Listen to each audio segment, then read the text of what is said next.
من از سیاسی بازی و اینا حالم به هم میخوره، حالیم هم نمیشه، چون کارم رسانه است، از دم و دستگاهم مشخصه.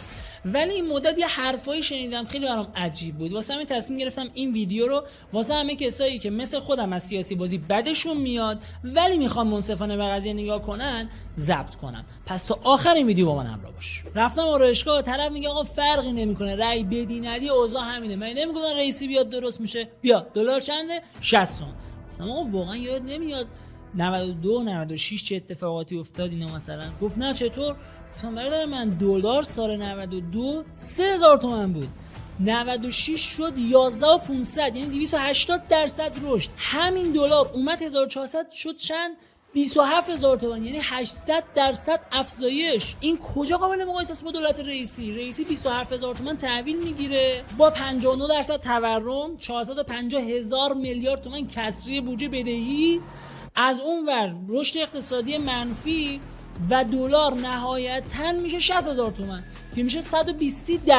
نمیگیم خوبه ها، ولی این اصلا قابل مقایسه نیست با اون. گفت بله حالا بالاخره درست میگی. گفتم نه فقط اینا نیست، من بازم برات میگم، لیست میکنم گوش کن. یارانه بعد 10 سال از 45 تومن شد 400000 تومان. حقوق کارگرا و کارمندا 20% افزایش پیدا کرد. وای فرزندآوری که من خودم 2 تاشو گرفتم، به ازای هر بچه شد 40 میلیون. 6 میلیون نفر 5 دهک ضعیف جامعه رو رایگان بیمه کرد. هزینه درمان کودکان زیر 7 سال رایگان شد. تورم 59% کاهشی شد. رشد اقتصادی منفی شد 4%. 8000 کارخونه تعطیل نیمه تعطیل فعال شد. بیکاری از 9% رسید 7%. آبرسانی سیستان و کلی پروژه دیگه انجام داد. تو دولتش کلنگ نزد، فقط پروژه تکمیل نشده رو کامل کرد. مثلا بعضیام نگفت من خودم صبح جمعه فهمیدم. قر نزد، واقعا کار کرد، شب و روز نمیشناخت.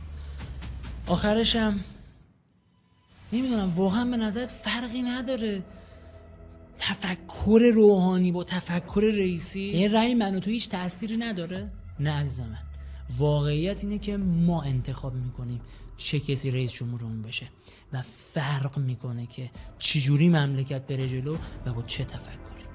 به امید آگاهی.